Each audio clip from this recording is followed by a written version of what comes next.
What was the mindset when you first hit record? I pray over my videos, like, Lord Jesus, your will, bless it. And I say, I thank you in advance for what it's going to do. It felt good to me, felt natural, and then I just kept on. What was the biggest challenge from getting video one to where you are today? The biggest challenge.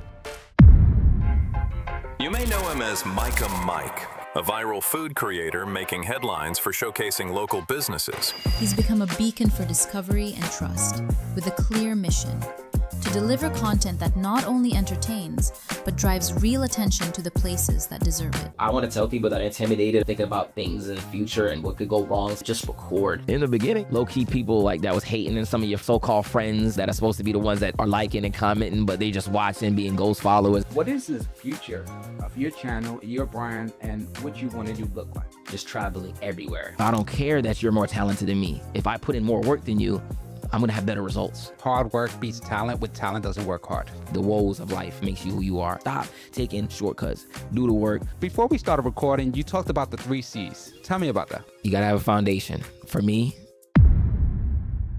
So born and raised in Ocala. not born. I was born in New York, Mount Vernon, but came here when I was 7, so this is all I know. So for the people that don't know, what is it that you do? I do food reviews, man. You know what I mean? And Ocala, Orlando, Tampa, basically Mount Florida, but my main source is definitely Ocala, but Orange City for sure, or I try to at least. What incentivized you to want to do food content? Because that's such a saturated market. Dude, it's so hard to get into like food. Food, I believe, is number 1, number 2 in terms of like industry niche Yeah. on social media. Or somebody like you to break out in a small city like Ocala. What was the mindset when you first hit record? Just want to do something that I love. Ever since I was a kid, I love food. One day, I was watching this guy named Mark Weens. He's like a GOAT of food reviewing. He's one of the founding fathers, man. He's been doing it for a long time. His YouTube's huge, everything like that. And it was in COVID when I had nothing to do. And I was like, man, I just said to myself, I could do that. But then I never did anything about it. But then maybe 2 years later, I was like, all right, I'm just gonna press recording and see what I could do. And I did it and stuff like that. It felt good to me, felt natural. I looked back at it, see what I could work on, and then I just kept on. So I think that was the whole thing. I can do it. I had belief in myself that I feel like I could do it. Do you think that's what it is? That's the ingredient. You have to have belief in yourself. Yes. Yeah, that's self-belief for sure. And that's one of them. I'm not saying that's the end all be all, but that's what started me. I can only speak for myself. I had to believe in myself that I could actually see myself doing it. And so how far do you want to go with this food review stuff? As far as the Lord would take me, man, you know what I mean? I had no limits, you know. I bet he would say sky's the limit. So I had no limits on it, bro. You I'm extremely excited that you're here, man, because there is people that literally think about this all day long. Sure. And it's not even about doing food reviews. It's about picking up the phone Yeah. and hitting record. Yeah. People often have analysis paralysis. They think about everything that can possibly go wrong Yeah. before they even start. You, on the other hand, you seem like you have the head over your shoulders. I tried. Does that come from like your background, from the upbringing? Yeah, I did have something big. You know, man of God, I believe in God. And then I just feel like he tells me to have, a sound mind. Like he doesn't give me fear. You know what I mean? Don't get me wrong. Of course, you get anxious about things, but it says also it's a word to be anxious. Not, you know what I mean? So I try to, whenever it comes, pray, soothe myself, breathe in, breathe out, and just always have that self-belief because I have someone that, has no limitations. You know what I mean? As long as I pray to him, as long as I have faith, he grants me my desires, as long as I seek him. So I think that's where it comes from. I have just strong faith. You know what I mean? That's my foundation is him. Did you grow up in the church? Oh yeah, of course. But that doesn't mean I wasn't a, heathen at first. I was outside, you know what I mean? I feel like everyone grew up in the church or whatever, but you're just going because your parents go and stuff like that. So I didn't really find Christ or a relationship for myself. It's always a relationship until like 2020, but still was backsliding and stuff like that. So in and out the world. But then like, I think 2023 is when I was like, all right, I'm tired of being a lukewarm Christian. I'm going to be serious, both feet in. And ever since then, it's been up, man. Like I had to look back and blessings have came like crazy. It's not even funny. I was always blessed, but now it's just different. Oh, it's different. So 2023, that's when you started your food review count? Yes. So everything just like compounded?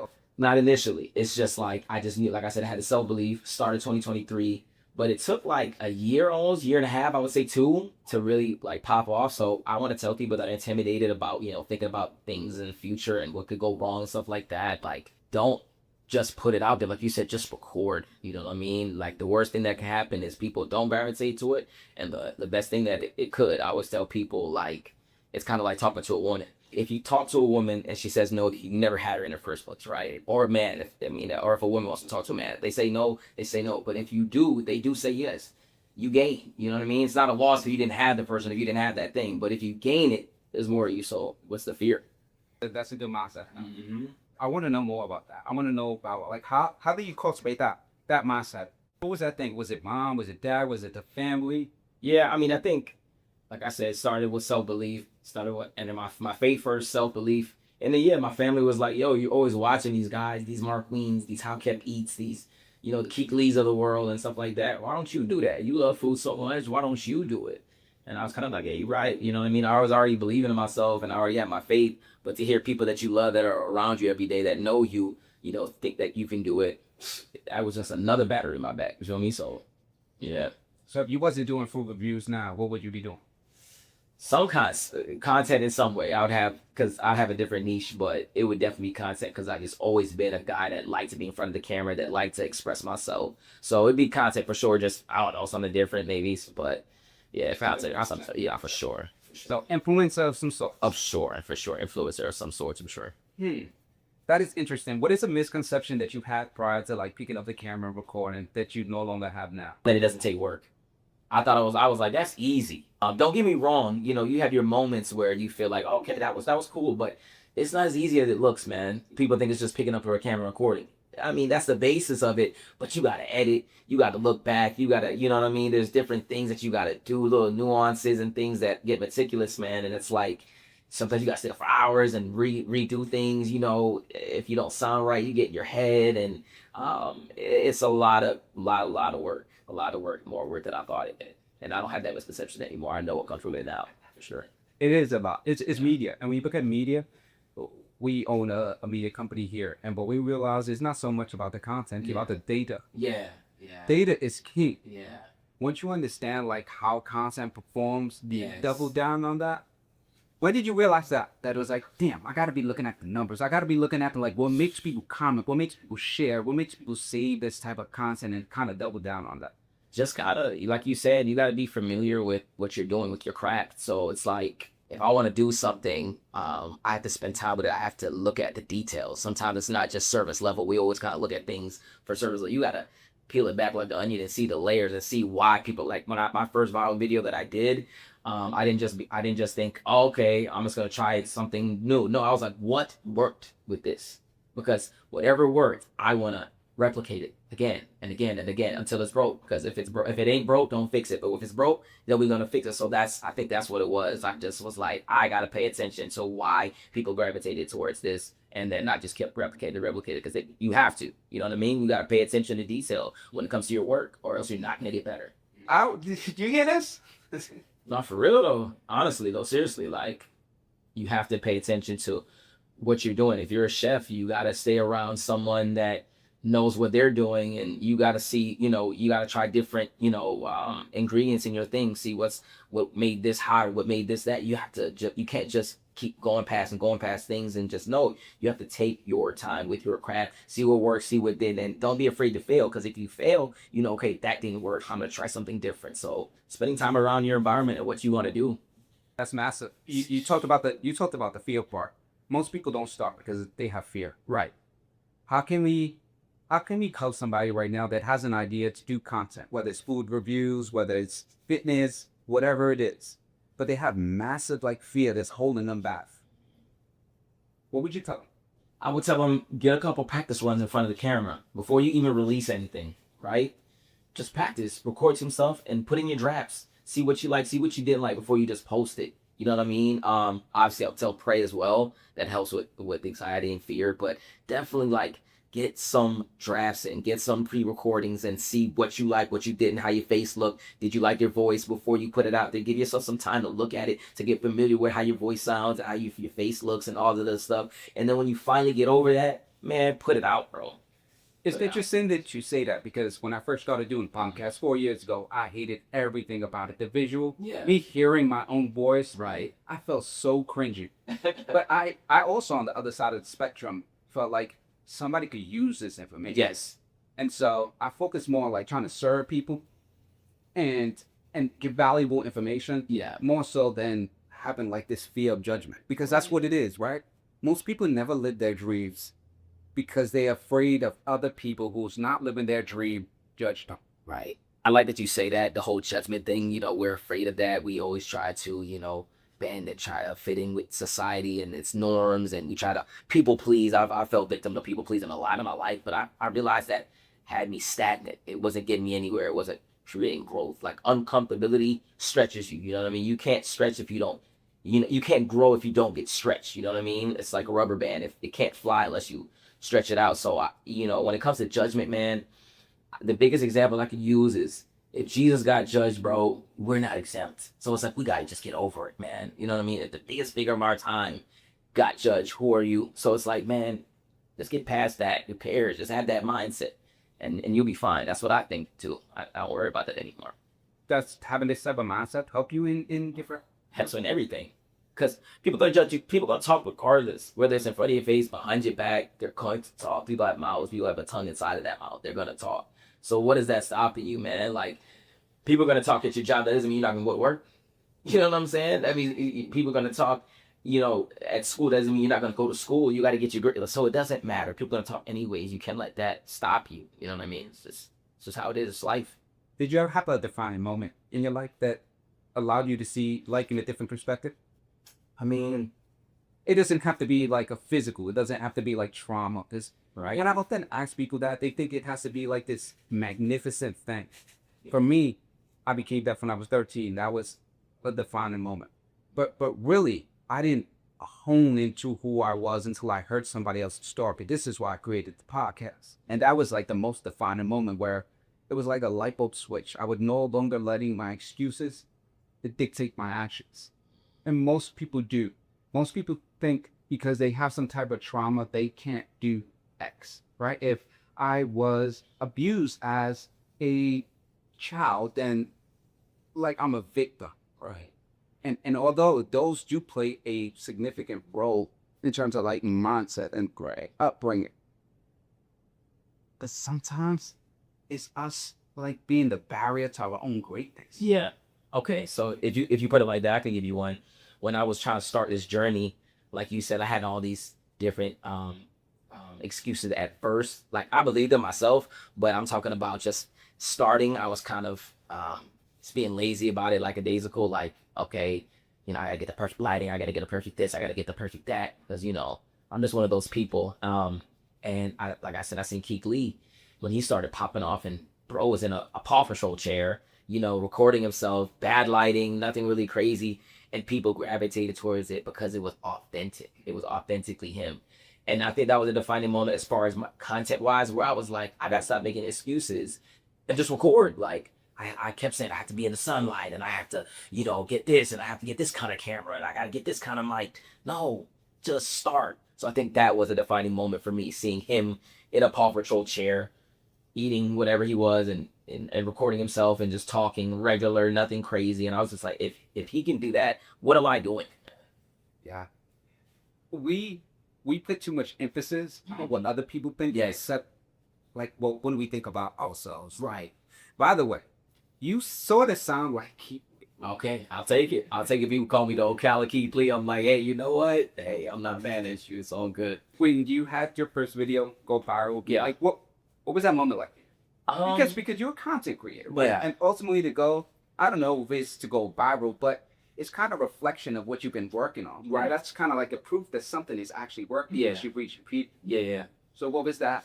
It was gratifying. Because like you said, I don't know if you do it for the virality. Like, of course you want that. You know, if people want to go viral, they'll be wrong, or else you're not content. Like, come on.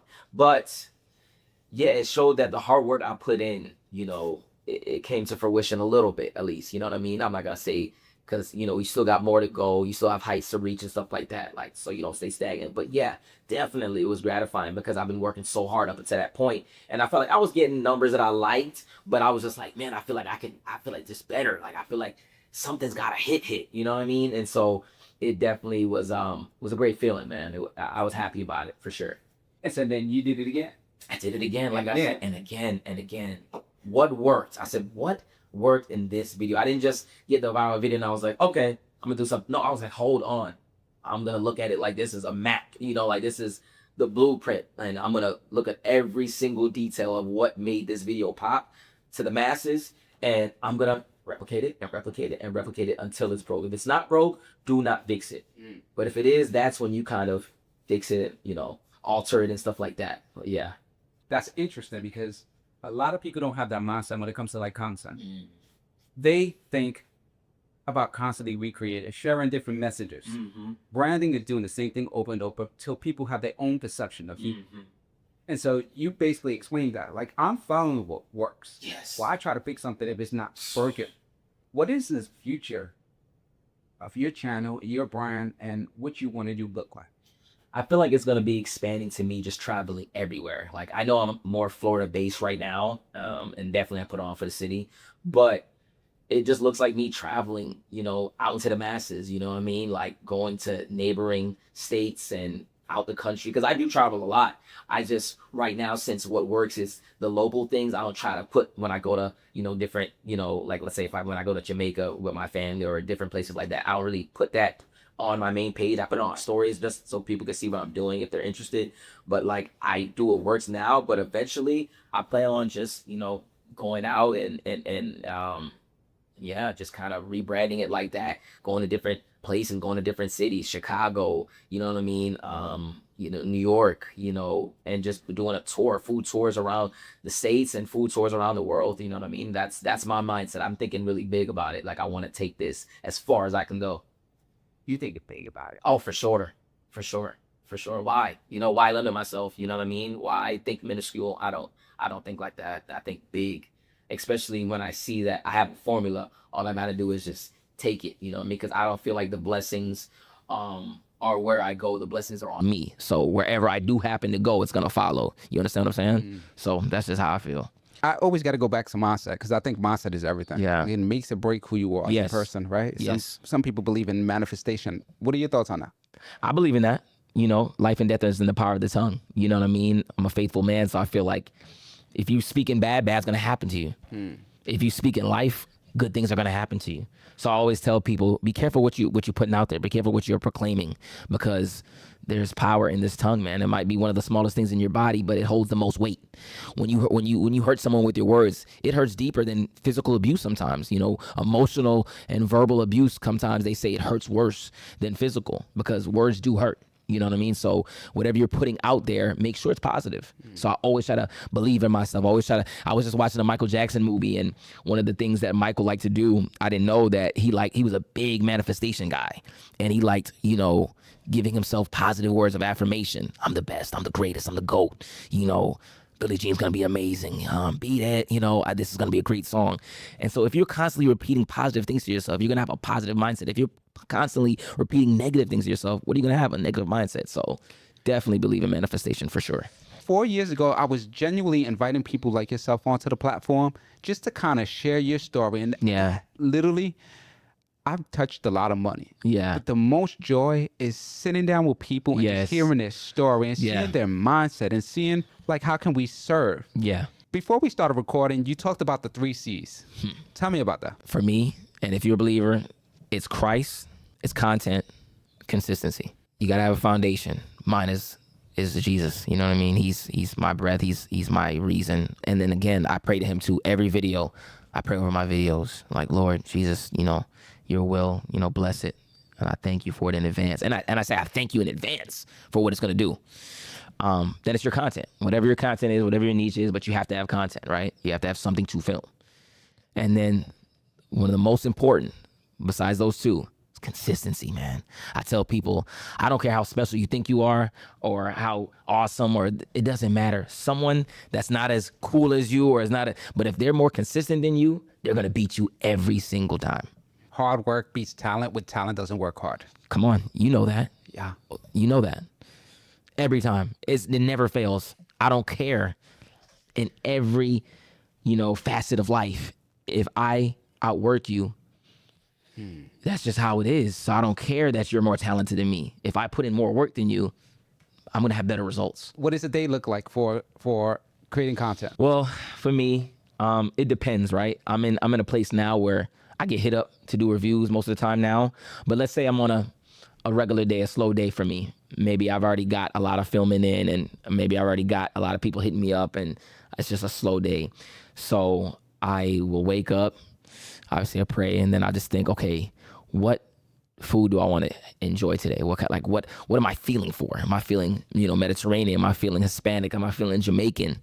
And then I'll just go on my TikTok, look up what's in my area, or maybe I'll even go on my maps, look up what's in my area. I might reach out. I might go by there. Sometimes, I might face the name. I'm not scared. I'm not a shy person. So sometimes I'll go in there. I'll even ask for the owner. Like, I'll talk to the worker or whatever, the employee, but then I'll be like, hey, is your manager here? Can I speak to them? And then shake his hand and look them eye to eye and just tell them what I do, you know what I mean? Humbly, and say what I could do for them if they want. I don't try to force it on them. And then, yeah. And so let's say I lock it in.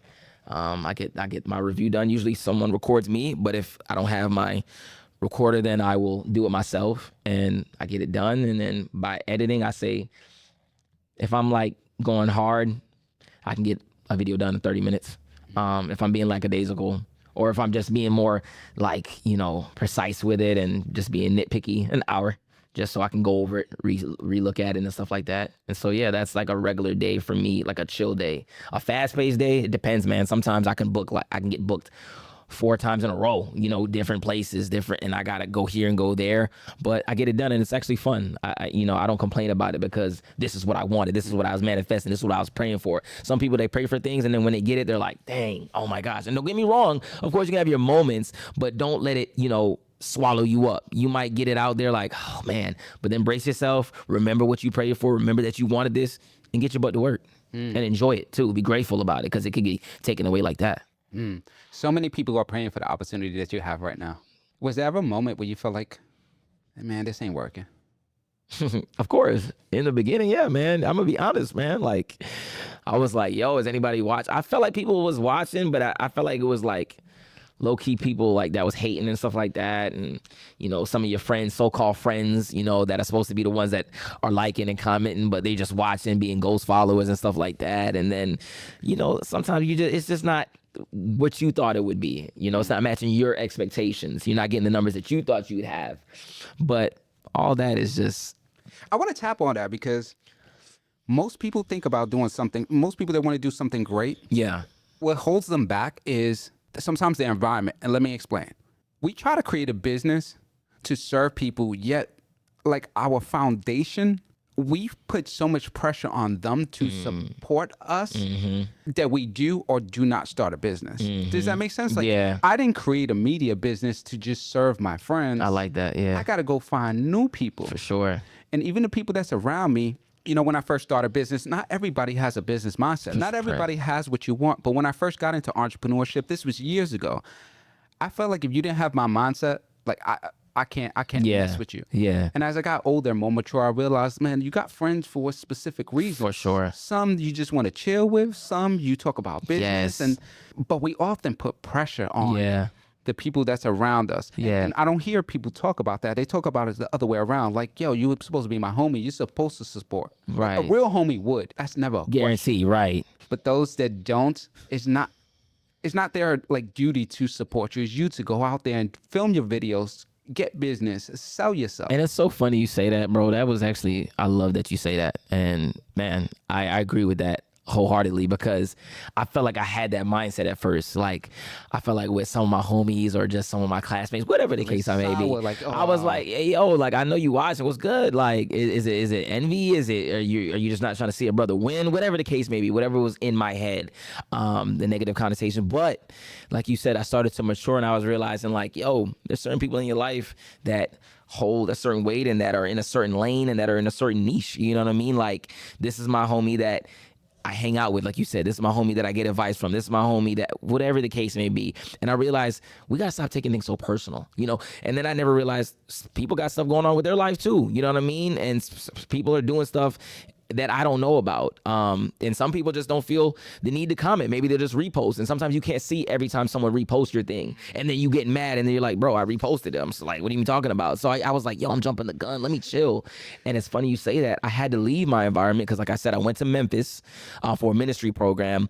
And then when I was doing that, I was like, you know what? I want to still do this food stuff. And so I was like, God, like help me, like bless my stuff. You know what I mean? And I started, doing it. And like I said, Memphis is a very prideful food city, like that's like the mecca of barbecue and wings, you know what I mean, and rotel and all that stuff. And so I was like, you know what, this could work. And I started recording. Like I said, that was my first viral video, was in Memphis. And I realized I got a fan base out there, an audience that was engaged and stuff like that. No people that I knew. They were showing mad love because when the city of Memphis backs you, they do. And then I kept that going on for almost a year. And then when I came back to my city, it just translated, and I didn't have to ask. And I had a new mindset, so I wasn't worried about, when I come back, my homies better, No, I was like, hey, if they do, they do. If they don't, they don't. And ever since I stopped caring so much about the things that I can't control, oh my God, it was like a free weight. And now more comments come, more shares, more this and that, because I stopped worrying about it so much. So I love that you brought that up, because that's so funny that that's a part of my story as well. That was dope. It's incredible. I don't think too many people talk about that. Yeah. We often have like this mental incarceration.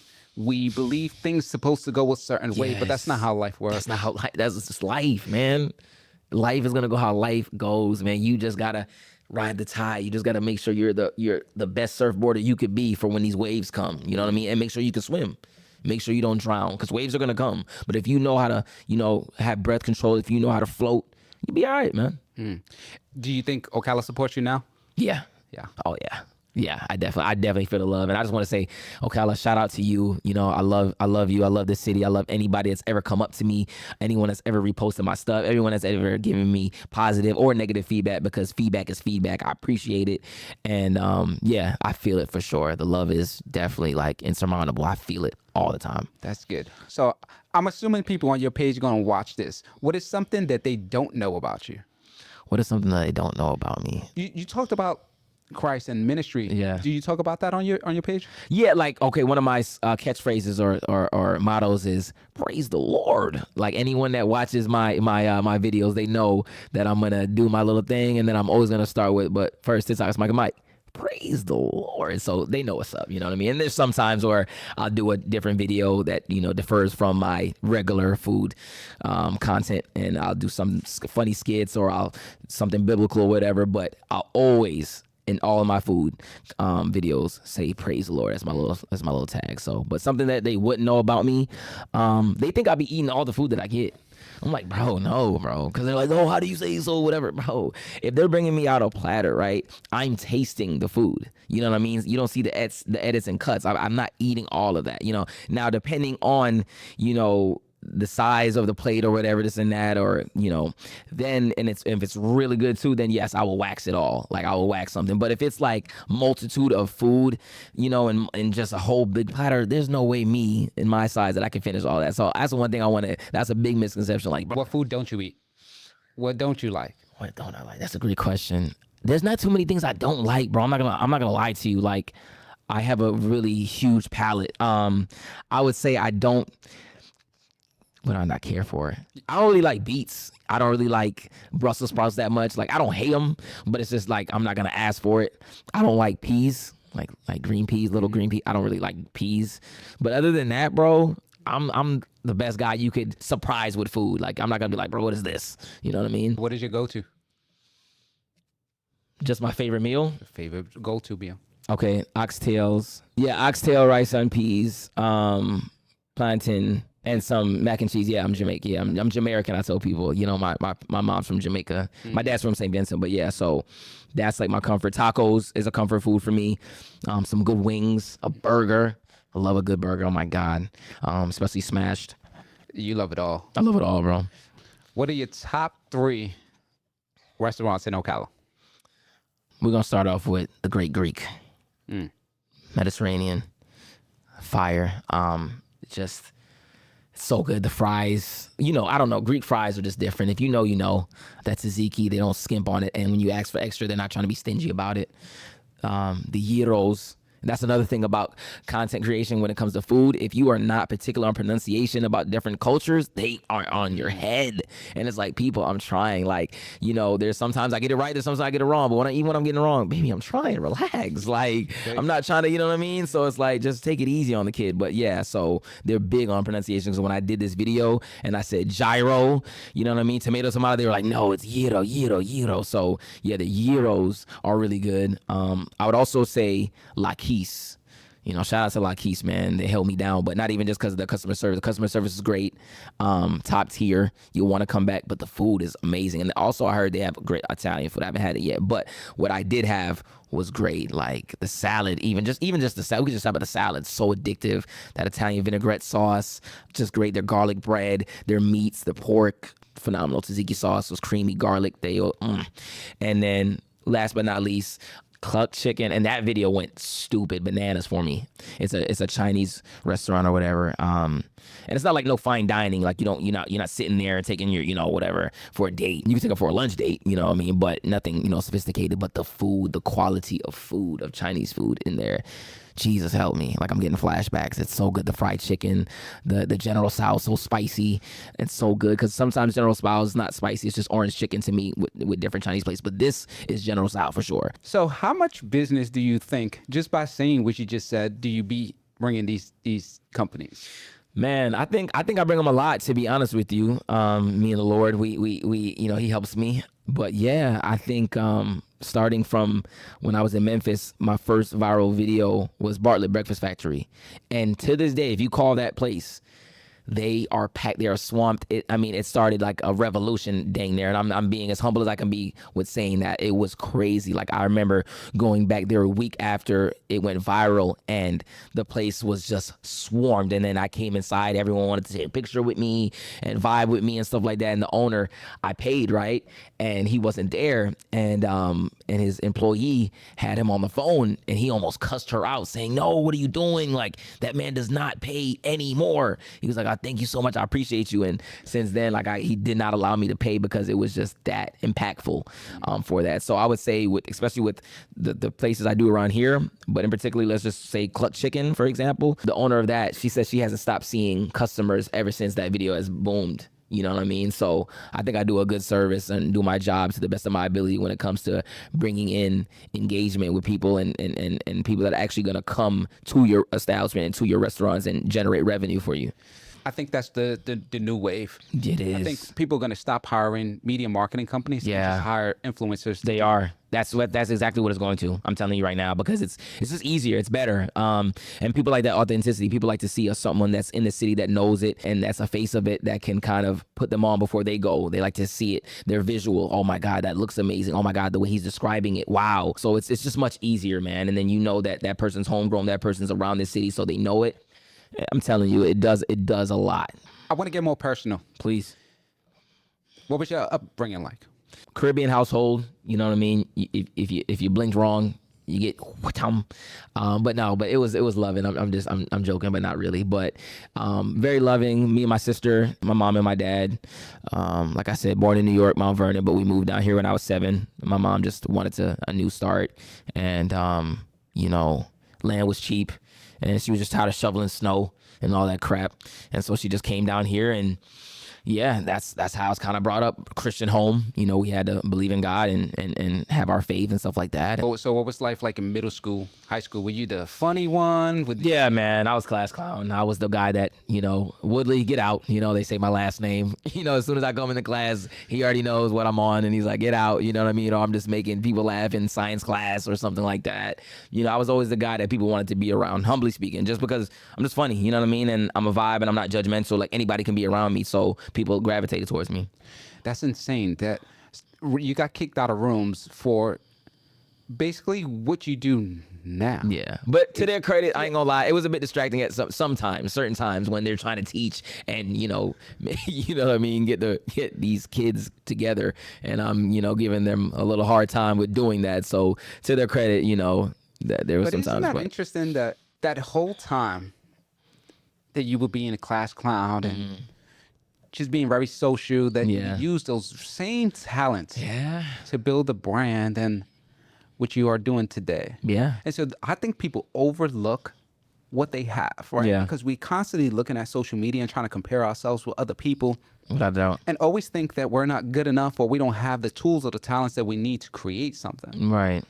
What do you think about that? I think sometimes your disadvantages can be your advantages. Your weaknesses can be your strengths. You know, if you use them in the right way, you know what I mean? Sometimes in a certain light, in a certain time, they're looked at as weaknesses or disadvantages, but when you get older and you get mature and you can use them in a better way, they become your advantages. So me being a social butterfly and stuff like that, in the improper times that I was doing it when I was an adolescent, it just wasn't the time for it, especially during a science class or during a test or whatever. But, you know, unbeknownst to me, I was sharpening my skills. And now that I can use it to my benefit when it comes to this social media and promoting people's businesses, that same charismatic nature, that same, you know, comedic nature, that same personable nature, it helps me. It helps, you know, what I do now, you know, to the utmost. So it is kind of, it's funny, it's ironic. Yeah. What are some of the things that's on your bucket list, like life bucket list, beyond food? Beyond food. What are like some of the fears that you want to overcome? Public speaking, doing a comedy show? I want to jump out of a helicopter.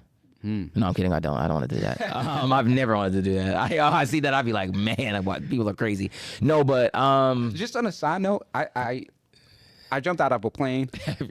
Dude, I was terrified. Yeah. It was just like a fear. Like, I want to do everything that like kind of controls me. Yeah. Anything that instills fear in me controls you. And so doing that experience, it's an experience that you can't explain. Yeah. It's like you have to go through that.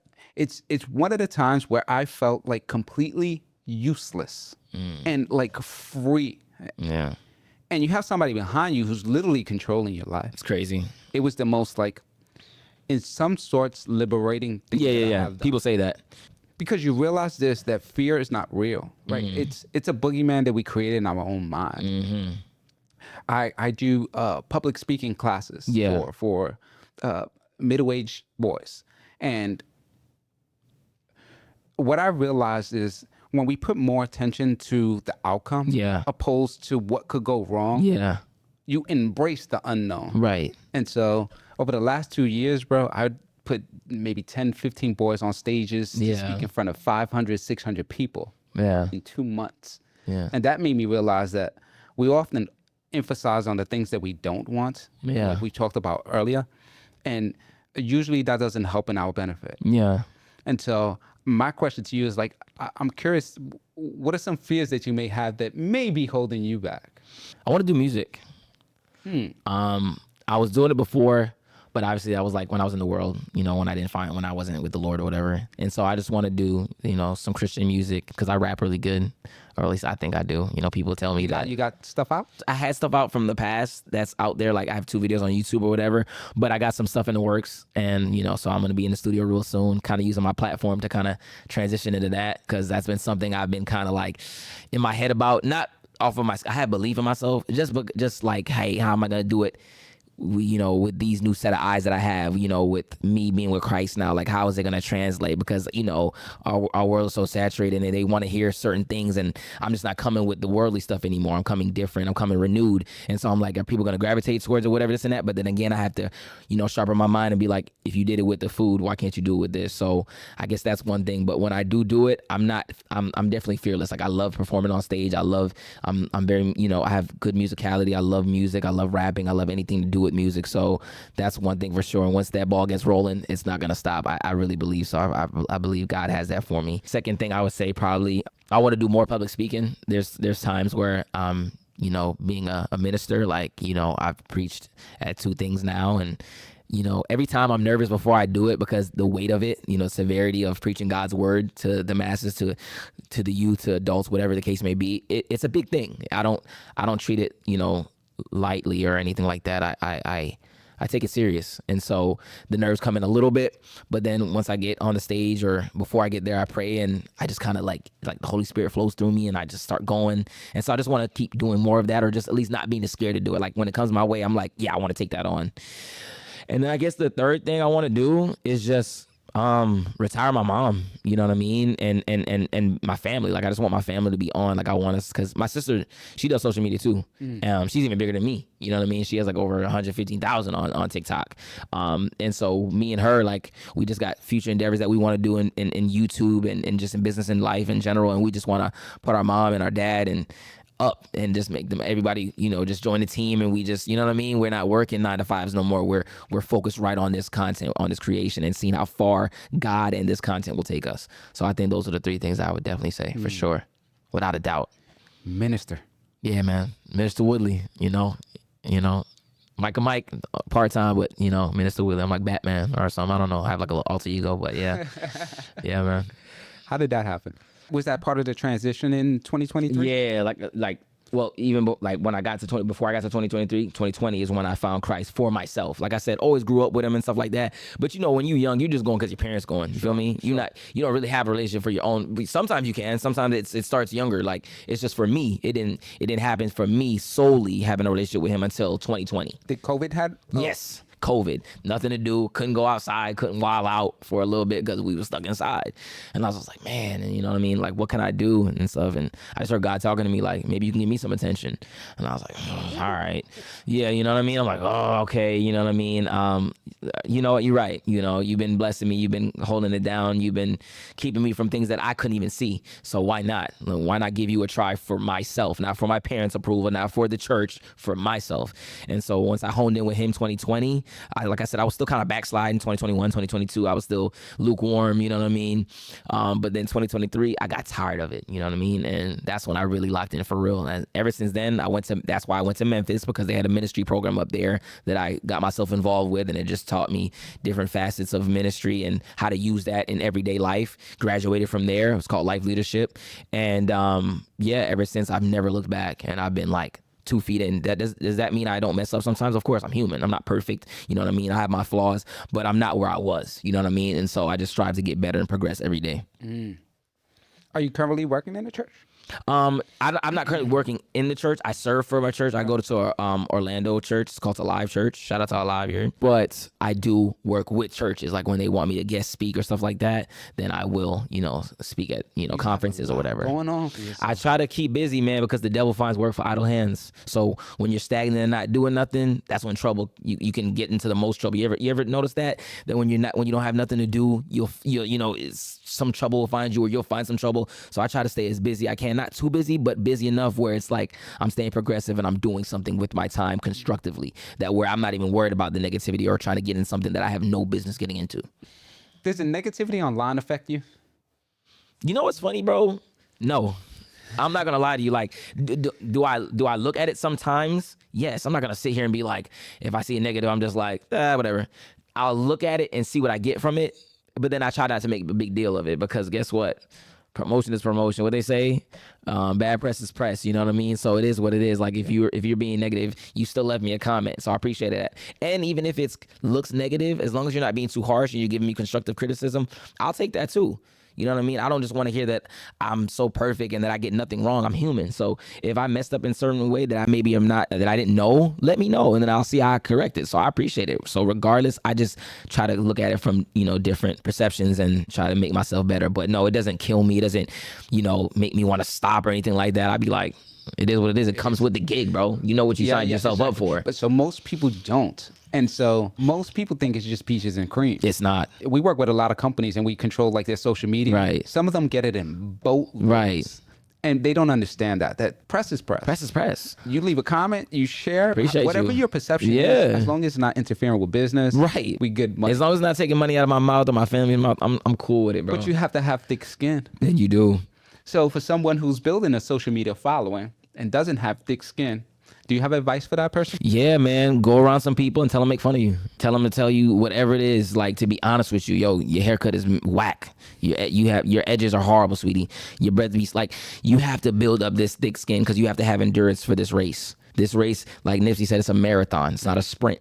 So it's like you have to know what you're getting yourself signed up for and what comes with the pros and cons. And you have to be willing to take it. It's life. Life comes with pros and cons. Life, like it says in the Bible, this life is not going to guarantee you that you're not going to have, you know, troubles. You know, troubles are going to come. But don't fear, because he's overcome the world. So if he can take all the things that people said to him and do, why can't I? Why can't you? For the viewers at home, you know what I mean? So I would say just get some people that can hold you accountable and that can be real with you. Don't have yes men around you. Have people that are gonna be like, nah, that's not a good look. Nah, that's not a good move. So if you're hearing that every day, what is people that you don't know gonna do to you? You feel what I'm saying? A stranger's opinion shouldn't have that much weight on you when you're getting it real from everyone that's around you all the time. It's gonna kind of build that up for you. You feel what I'm saying? So that's my biggest advice I get to somebody. So you mentioned you and your sister are basically in the same. Oh yeah, she's my GOAT. Do you guys have like a friendly competition? I wouldn't say friendly competition, but I'll be on that. Like, I'm like, just because you got more than me, like more followers than me, don't mean like I'm not creeping up. You feel what I'm saying? Like, I be just making sure that she stays on her P's and Q's, because I'm like, yo, I did 2 videos. What you doing? You know what I mean? Or I'm like, yo, I just got a brand new shit. What you got going on? Just so, and it's not to make her jealous or anything, and I don't think she does to make me jealous. It's to push each other. You know what I mean? In the Bible's iron sharpens iron, Proverbs 27 verse 17. If I want to go somewhere, I got to be around someone that is doing the same thing I'm doing. If I want to be a chef, I'm going to be around a chef. If I'm, you know what I mean? If I want to be a mechanic, I want to be around a mechanic. If I want to be a pilot, you get what I'm saying. So it's like, we're always kind of pushing each other, that brotherly, sisterly bond to, just do better. It's competitive sometimes for me, just, but it's funny. Like nothing crazy. Not, I'm trying to like kill her or anything. I want us to both do our things. I'm just keeping her on her toes. The same direction. Yeah. I'm just keeping her on her toes. And she keeps me on mine. I wanted to ask, what's your demo? My demographic, to be honest with you, I feel like it's young adults, kids gravitate towards me, but I'm not gonna lie, man. I feel like it's older folks too. It's a mix, because I've had people all around the city from ages ranging from 5 up to like 60 being like, Mike, praise the Lord, yo, da-da-da-da. It's black, it's Latino, sometimes it's white, it's versatile. I think it ranges. I don't think I have just one specific demographic, but I would say if I had to, I guess, I would say young adults and kids really gravitate towards my stuff a lot. And the speed that you're going, you have incredible things on the rise, dude. I appreciate that, bro.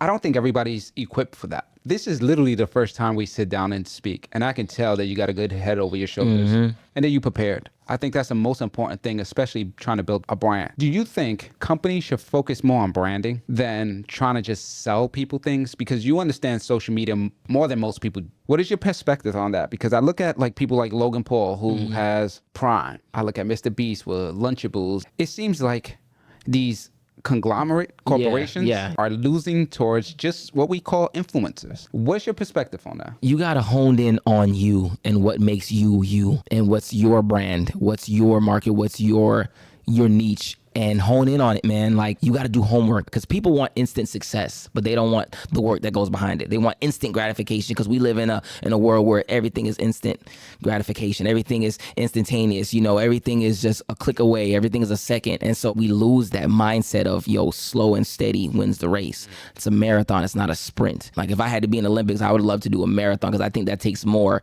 guts, takes more endurance and stuff like that. Not taking anything away from sprinters. If you fast, you fast. But I like the long game. I like saying that I honed my craft, that I sharpened all of my tools, that I put everything on the drawing board, that I threw darts, and whatever stuck, and whatever didn't.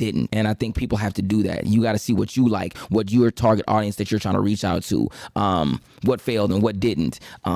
What do you see yourself going towards in the future? Hone all that in, and I think that's the biggest thing you could do, and I think that's what will help you along this journey, if you had to ask me. So I think branding is super important. How you brand, how you scheme, how you strategize is very important. Make sure to do the work. Make sure to do the homework. I didn't just pop off, you know what I mean? And I'm still going. Like, I haven't even reached the pinnacle yet. I don't think. I have more to see. Like, this is humble beginnings to me still. You know what I mean? I'm getting love, but there's way more to go. You know what I mean? There's way more people that are way more established than me, and I'm constantly looking at them and saying, okay, I'm going to get there one day. So, but before then, and before all this, I did the homework. Make sure you're doing your homework on yourself. Make sure you're doing the things that I said before I said that. So yeah, definitely. Fire. Who else is coming up?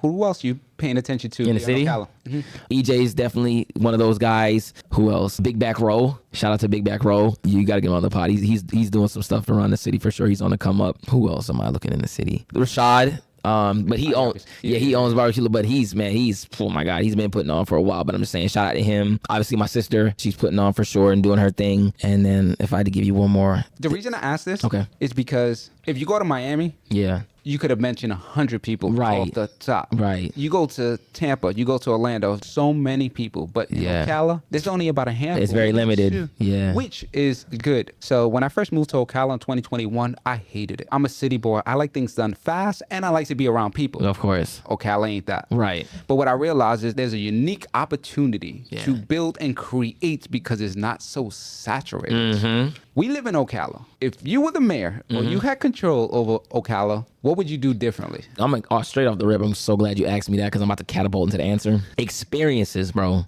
Experiences. I'm tired. And this sounds so crazy and so ironic coming from me or whatever, but I'm tired of food. I'm tired of gas stations and car washes and stuff like that. We get it. Like, yes, like I love food. Don't get me wrong. Nothing wrong with it. But we need experiences in Ocala. We're always going to Orlando to have an experience or have an outing or have something with turf or something where the kids and family can do this and buy a ticket. And we need more of that here. We need a water park back. You know what I mean? When we had Wild Waters, we'll do a new one. I know we got the little paddock market and that's cool, but even do a renovation on the mall. Make the mall a little bit bigger and add some good stores. The stores in here is trash. It's garbage. It's like there's no point of going to the mall. That's not a mall. It's a flea market. No offense. It's like it's disgusting, man. It doesn't represent Ocala. Ocala, we're very prideful. So it's like renovate that and we'll have some more, going. And then again, experiences, like some places where we can just do things. We can play some putt-putt. We can play Top Golf. We can Dave and Buster kind of vibe. Like build that here so we don't have to keep going to these other cities and having to spend gas because, inflation, gas prices up. Bring experiences to Ocala. So if someone told you that they have tried that many different times, and every time they do, they get support for a limited time. That's why a lot of businesses don't last. Right. The average business lasts less than 5 years. 86% of businesses fail within the first 5 years. Wow.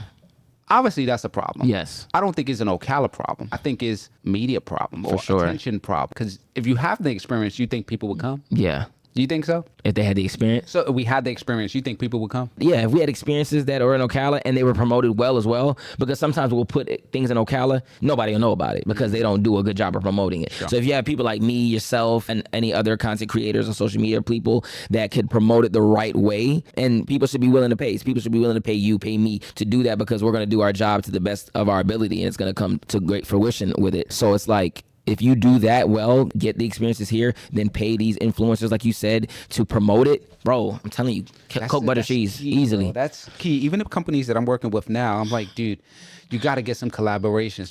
Just go get some people, man. It's crazy because one video can change your whole entire life. People don't understand that because they're stuck in this old mindset. I don't know what it is, but we got to break the patterns of our mind. I'll go to owners sometimes and they're like, I don't do the social media. I'm like, you don't even know what you're saying to yourself. You ever heard the expression, when you're in Rome, do as the Romans? If you know what's popping and what's going on right now out in the world, or if you do, and you're not, that's being ignorant. Sometimes you have to conform to certain things. I'm not saying everything, but if you see a new way of life and you can get better for yourself by doing it, why wouldn't you? Why wouldn't you hop on an opportunity? Why wouldn't you get yourself in some kind of, light to shine bright on yourself? So social media is the wave. That's the way people consume food and different things nowadays. Do that. If you're a business owner and you're listening to this right now and you're stuck in this old way of the 90s or whatever and just word of mouth, that's all cool. And business cards, that's all cool. But 99% of the time, people are throwing out that business card. 99% of the time, they're going to talk to someone and they're going to forget to tell the other person, hey, come to this restaurant. You got to get on social media. You got to promote yourself. Whether if you don't want to do it yourself because you're not,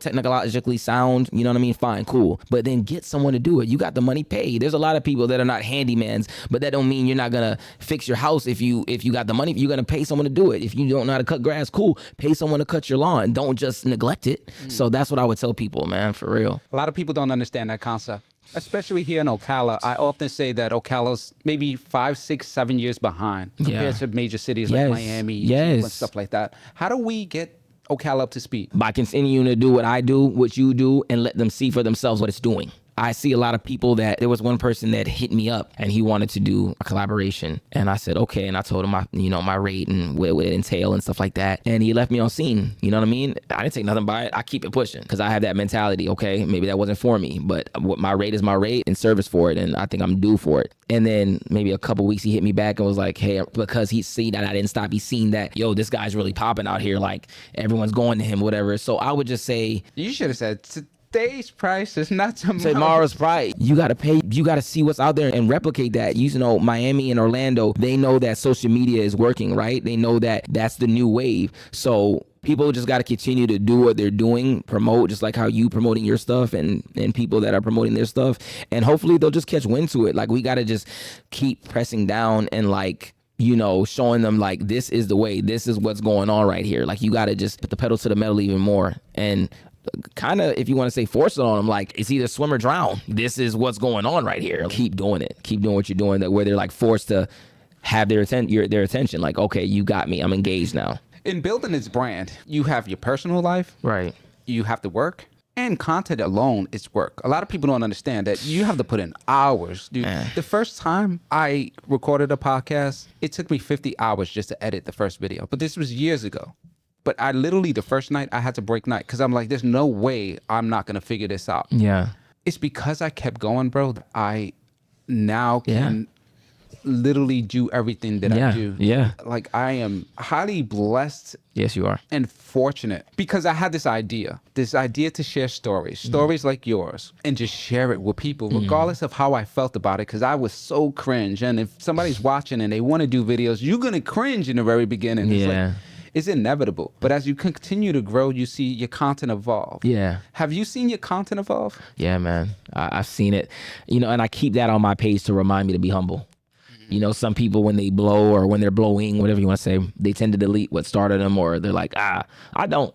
I want to keep it there. I want you to see it. I want it to be like a documentary of some sorts, you know what I mean? So I can be like, man, look where I started, humble beginnings. Because some people, that's when they get the big head, because they forget where they come from, you know what I mean? And that's something I don't want to do. I want to always remember what started me and the humble beginnings, you know what I mean? To stay grounded. I don't ever have my head inflate.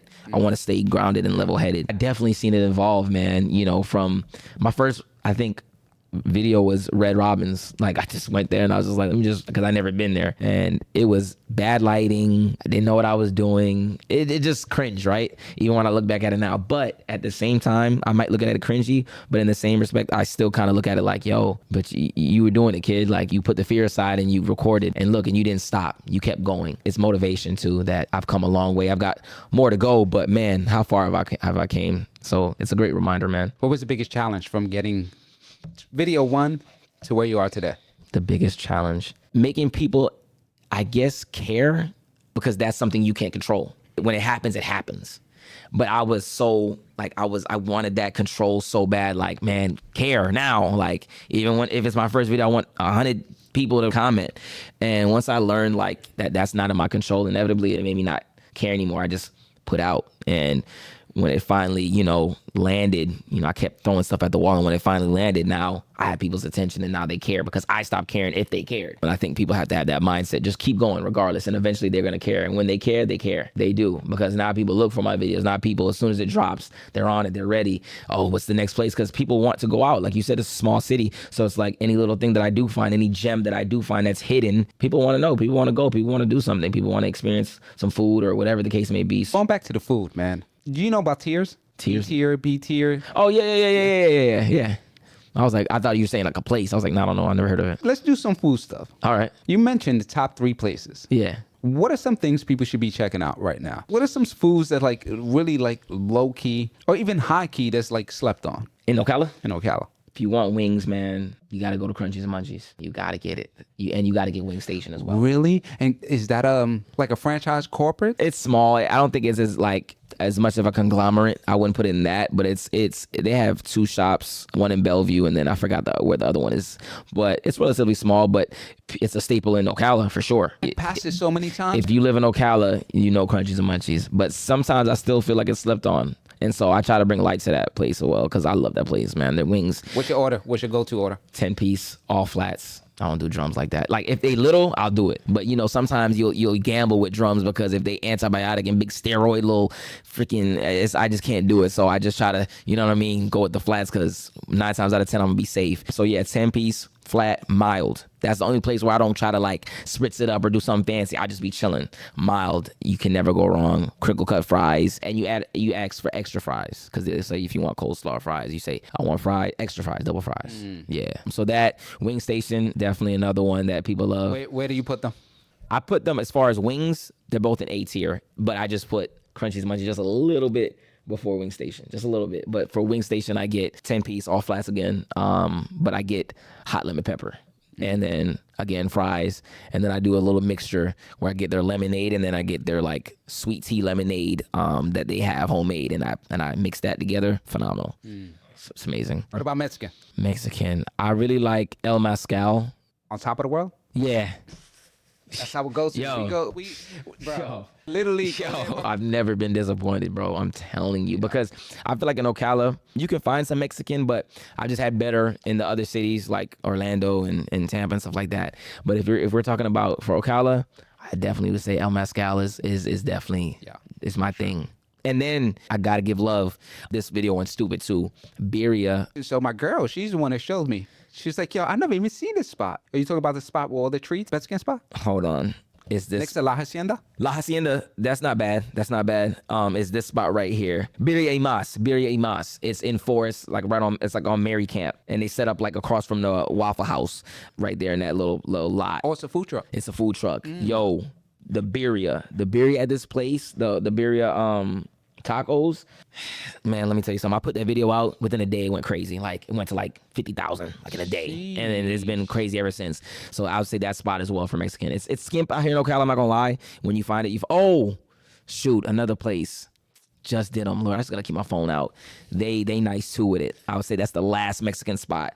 They're called, and they were pretty good too. They're relatively new. They started off as a food truck, and then they opened up, and they're really good. It's called Marisso's Vallarta Mexican Grill. That spot is tough. Smash Burgers. We went last week to try to find smash burger spots in Ocala. In Ocala? We stopped at Red Robin's. We see the menu. It's like, nah, this ain't it. Right. Then we wound up going to Freddy's. Freddy's, yeah. Freddy's, I'd say for Ocala, it's between Freddy's and... You put Freddy's up there? I'm talking about for here. Oh, okay. If you're talking about, like, I'm very picky when it comes to burgers. I'm just talking about for here. Beggars can't be choosers, so you're going to get what you're going to get. So I would say Freddy's, I guess Steak and Shake, because there's not much smash burgers that I know that's in Ocala, like, you know what I mean? That's a big opening. Right? Now, if you're talking about Orlando, I can give you that. You know what I mean? Like, well, of course, we're going to start with a big corporation. I'm sorry, but they're number one for me in the Shake Shack. You're from New York. You know what I mean? You should be familiar with Shake Shack. That's just number one in my eyes. But then if we're talking about mom and pops, there's this place called Poppy Smash in Orlando.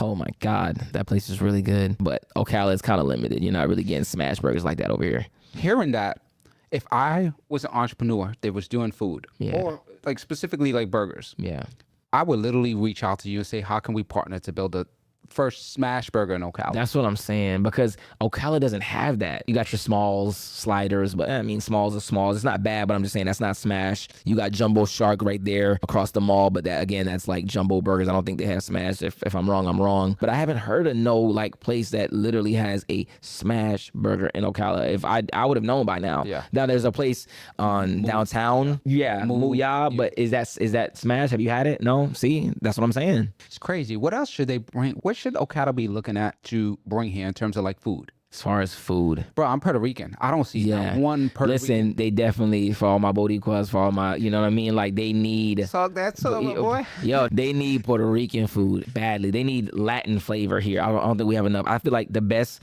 Latin food that I've had in the city is definitely Latina y Mas. That place is pretty good. And I just did it. He's a food truck. He's in Aclawaja. I'm going to shout him out, too. He authentic as it get. Del Encanto food truck. But that's in Aclawaja. You got to try, you know what I mean? Definitely, I agree with you. We need more Latin flavor. What else do we need? Caribbean? We need more of that. We need more of that, bro. What are the Caribbean spots here in Ocala? Something tropical delight, but I haven't been because I'm really strict. You know what I mean? You're Puerto Rican, right? Yeah. You'd be strict on Puerto Rican food. I'm very strict. And so I just be looking at it for the eye test, and I just never been in there. And then I got my mom's at home, so I don't got to worry. But yes, I would love that though. So yeah, bring that. What else? Some African food, some Haitian food. And then I know we got 2 crab places, Storm and Crab and Red Crab. But we need more seafood places, like some crab boil spots to kind of compete with those two. Like a new spot would definitely bring a lot of eyes to the city. If we had a new like crab spot that was like nice inside, like the venue looked good, with an experience, that'd be dope. I struggle every week. Me and my girl struggle every week. We go to Mezcal. That's the only thing we do over here, bro. I'm telling you, I be knowing, bro. I know. What about barbecue? Barbecue. It seems like that we have a lot of Mexican in barbecue. That's a great question. I would say for me, Smokey Drew's. Shout out my boy Smokey Drew. He's nice with it. Obviously, you know what's funny? You'll get like different responses when it comes to barbecue leads, but shout out to my guy Rashad. You know, I rock with him. That drink is incredible. And then yes, there's certain things on his menu that are not my favorite, but what I did like, I liked. You know what I mean? So that's just me. But some people have different criticisms. Some people love it. Some people hate it. It's like it's either or. Yeah. And then definitely there's some barbecue that's in Bliston. Lord have mercy, what is it called? It's in Bliston and it's really good. They're gonna be open in August. It's called Blue Sink. They authentic barbecue, talking about country people are making it, like Southern hospitality at its finest, your old country uncle, granddad, country mama, and they made that barbecue really good. I would say that's the best in the city. And then besides that, Smokey Drew's, from what I tasted, he's got some good things going on. Coming on tomorrow. Yeah. Oh man, yeah. So incredible story too. Incredible, yeah. You're gonna love his story. So yeah, he's definitely, shout out to my boy Drew. What else? What else should be in Ocala? More places to shop. You know what I mean? I feel like we got some stuff, but not enough. I want more. I want different things. I want a plethora of places to shop at. You know, Marshalls and TJ Maxx and Ross. It's not enough for me right now. Yeah. And I don't think it's enough for a lot of people. It's not cutting it.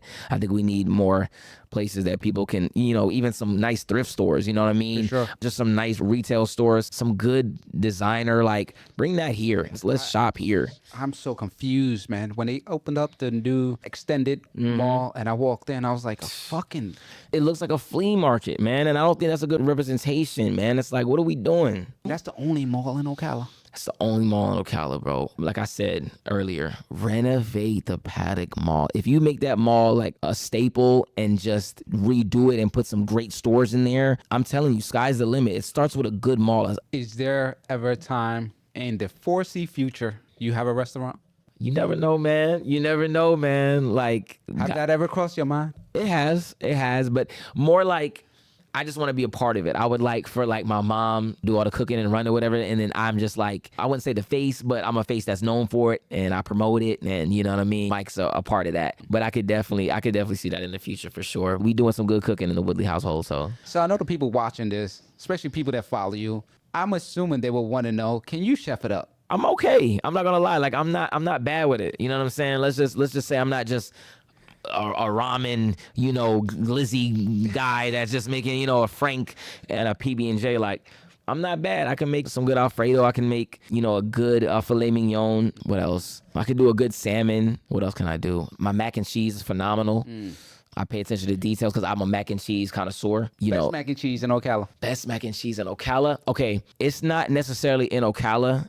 It's a part of Marion County. It's in Denellen, Southern Palette. Barbecue spot? It's a soul food spot. A soul food. Yeah. Shout out Miss Angie. You know what I mean? Angela. She's got some great mac and cheese over there, man. Like, really pretty good. Especially when it's on, you know what I mean? Like, don't go when the leftovers are there and you get in the crust, because I don't want you to have a, you know what I mean, a bad perception of it. But when it's fresh out, I wouldn't say it's the best. I'm not saying that. But Drew's mac and cheese is not bad. Like, for a little barbecue spot, like, it's not the best at all. But it's like, I like what he's doing with it. Like, I can see where he's trying to go with it. Drew is a perfect example of what we've been talking about when it comes to like branding and like marketing. He's been branding the heck out of himself, you know what I mean? With that whole Smokey Drew and the Gator and stuff like that. I'm telling you, you have to think of yourself as a brand, not even necessarily what you do. Yes, what you do is a brand as well, but you got to brand yourself.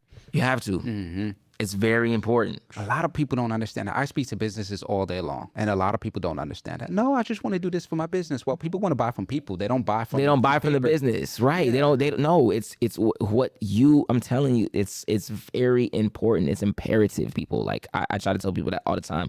What Drew is doing is amazing. What a lot of these owners that I could say are doing when they really hone in on that for barbecue leads. Rashad, for his brand, he's always doing stuff. He does Food Network. He goes here, he goes that. He is his brand. His customer service. He talks to every person that walks in his establishment, regardless, and asks them when they leave, how was the food? Because you know what? Sometimes what food can't bring back, your personality can, and a great experience can. Because I've been to places where the food is subpar, like it's always mediocre, but someone's customer service and who they were, it brought me back. But then I've also been to a place where the food was amazing, but then I had a horrible, you know, experience with customer service or something like that, and I never been back. I don't care how good the food is. So it's important that you are representing yourself correctly and that you are branding yourself correctly. This is one of the questions I wanted to ask. Have you ever been to a restaurant or a place where you were recording that was like, hey, no cameras? Not often, but I've had it where it's like, not necessarily them, because you can record what you want to record. You just can't record people without there. Have that crossed your mind that in order for you to get to that pinnacle that you may have to leave Ocala? I think about that, like you said, with the certain people with them not giving you consent to record, and maybe some people just hating on you, whatever, this and that, or this and that. But to be honest, I started in Memphis. That's what kind of blew me, and then came down here and it just, translated. But yes, is there times where I'm like, that's why I told you, you're like, hey, how far do you see this thing going? I can't just think that I'm going to stay here and reach my pinnacle here. Don't get me wrong, this is my building foundation, my humble beginnings, it's my stomping grounds. But it can only go so far. You got to expand. You got to, remember I told you the metaphor with the rubber band. If I don't stretch myself, I'm not going to continue to, go anywhere. So yes, eventually I do plan on burning out and pushing forward and going to other markets and seeing, if I can replicate the same formula that I had in Memphis and Ocala here and here and then here and then here, get myself known and get myself out there more. But, slow and steady wins the race. So for now, what they say in Paid in Full, he was like, you forget DC. We get love in Harlem. We get love here. You know what I mean? So right now I'm getting love here and I'm enjoying that. And then eventually, yes, I will go to DC and I will go to, these places, these different cities and different countries and places. So Mike, if someone came across this video, someone that follows you, yeah, they've been following you for the last year, they've seen you come up. Yeah. What would you want to tell them? Well, first of all, praise the Lord, because I can't do nothing without him. Secondly, it's going to be tough. It's going to be some challenges. It's going to be way tougher than you expected. But accept that. Embrace it. Embrace the challenges. That's what makes you who you are. Life, the woes of life makes you who you are. If life was just peaches and cream, we'd have no endurance. We'd have no skills. We'd have no backbone. We'd have no, thick skin. So just keep going. Challenge yourself every day. Give yourself challenges and know it doesn't come overnight. Keep grinding. Keep going. Don't get stagnant. Don't get too comfortable. Put the pedal to the metal. Pray over yourself, over your mind, over your body, over your spirit. And just go for it. Stop being shy as much as you can. Like, try to branch out of that as best as you can. I'm not saying it's going to happen overnight, but inch towards getting more personable and being a social butterfly. Just whatever you think is a disadvantage, depending on when it was a disadvantage for you, if you think it still is, maybe have a new perception on it and a perspective. Look at it as an advantage. Look at whatever you think you're whatever, make you stand out. You know what I mean? That could be what separates you and distinguishes you from other people. And just keep going, man. And remember that it's a marathon, that it's not a sprint. You'll get there eventually, and enjoy the journey while you're on it. Don't take nothing for granted. Be grateful for everything, the ups and the downs, the highs and the lows. Your fears limit you, man. Be fearless. Be courageous. Be advantageous. Just go and get what you want, because it's not going to come to you. That's what I think some people have the wrong mindset. They think everything's going to come to them. Faith without work is dead. You got to go out there and get it and attack it and grab it. Anything I've wanted in this life thus far, I had to go and get it. It didn't just come to me. I had to go get it. Like, I couldn't even my relationship with Jesus, like, it's not like, yeah, it was there, but I had to go after it. Like he says, you have to come after him. Seek and you will, find. Knock and he will answer. So that you got to take that and correlate it to life. Anything you want, you got to kick down the doors. It's not just going to come to you. But fear, like you said, intimidation, anxiety, whatever it is, whatever the factors that keep us, we gotta knock them out. We gotta stop worrying about them. We just gotta go, because there's a lot of people that want to do what we do, that want to do, this cold content thing or whatever facet of life they want to do, but those things are prohibiting them, and I want them to know that they can do it. You just gotta go after it. Once you go after it, once you try, once you get into it, you realize, man, this is not as bad as I thought. Of course, does not come with challenges. You're not exempt from challenges, but man, I'm starting to get a rhythm, and I'm starting to, that didn't work, but this did, and whatever, this and that. And you're gonna see, and you're gonna get better, and it's gonna become second nature to you. So I would just say, put the fear away and be fearless, be courageous, and go out there and get it, man. It's very important, because you could do anything you want, and you could be anything you want, man, for real. Just go and get it. Don't think it's going to come and sit on your lap. It's not. You got to go chase it. Go get it. Most things that are good in life or worth it in life are a bit challenging. I think when things are too easy, it's fleeting. But things that took long to get, like what you said with this whole podcast, like, because you're doing so good, and I just feel like it's going to keep ascending. But you're going to feel good because you put in the work, you put in the time. It didn't happen for you overnight. You know what I mean? It feels good to me to see where my channel is going, because it didn't happen overnight. People want that instant gratification, but sometimes it's not good. My mom always said shortcut draws long blood. So sometimes, we'll be in traffic, right? Or we'll, it'll be taking long. And you're like, I want to take this shortcut because I want to get home. But sometimes that shortcut could make you draw long blood. And what I mean by that is like something worse could happen, or you get into even an accident, or just like, you know what I mean? When you could have just been patient, waiting in the traffic. You don't know what could have happened. You know, it could have freed up or whatever. The blessings could have happened or something. But you always want to take a shortcut in life. Stop taking shortcuts. Do the work, do the homework, and it's going to feel more gratifying. I'm telling you, it feels way better to know I wasn't just some microwave success. I was pot roast. I was in that crock pot cooking. I was marinating. You feel me? Like this ain't microwavable over here. This is real talk right here. We seasoned this thing. We marinated it overnight. Like it took hours. It took work. It took years. It took months. And I cultivated this thing. It's like farmers. You know what I mean? And what you produce, what comes out on the other side, it's chef's kiss, man. I'm telling you. So I'm telling you. That minister in you came out for Oh, sure. yeah. I prayed before I came here, man. You know what I'm saying? Lord, your word is not mine. You feel me? So, yeah, that's what I would tell people, man. Go get it. Don't let fear stop you. My only hope is that the message that you share today finds the right person. I hope so, man. And I just appreciate everyone that's watching this, that supports, you and I, and it means a lot. Like Ocala, I appreciate the love that you guys have been showing and stuff like that. Show love to this podcast, subscribe, like, comment, repost any of his stuff, man. I mess with this guy right here. Even just how you message me, I just wanted to give you your flowers because, that takes a lot. You know what I mean? I know you're not a very timid guy. You don't seem timid at all, but still, it takes some confidence to hit someone up and reach out. You know what I mean? You reached out to multiple people and you don't let fear take over you. So I appreciate that, and you were very complimentary to me, and you're just nice, and I really respected it, and I appreciated it, man. I just want to give you your flowers and I appreciate keep going, man. Like I respect what you're doing. I respect how I've seen what I've seen from the other interviews. It seems authentic. It seems real. It's not gimmicky. It's authentic, and you're getting down to the nitty gritty of what makes these people who they are, not just what they do. Yeah, you talk about that as well because that's what people want to know as well. But you want to know the heart of the person, and I could tell you care. You're a people person, and we need more people like that. You know what I mean? Not manipulators, but people that actually want to have a conversation and build. You know what I mean?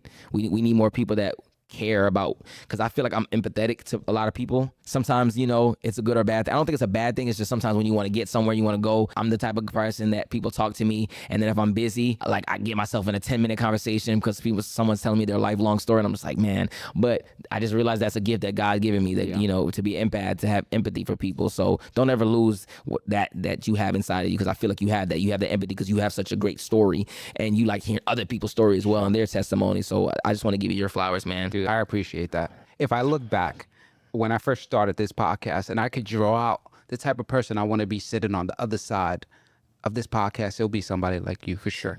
Somebody who has an incredible story, incredible come up, extremely humble, but also could give nuggets. Gems, hidden gems. Just gems. Because I really want to give people frameworks, right? We often hear a bunch of like social media people doing rants and motivational stuff, but motivation alone is not it. You need more than that. You need steps. You need practical steps. And today you delivered that, bro. So I definitely appreciate you coming here. Thank you, bro. Stay humble. Keep doing what you're doing.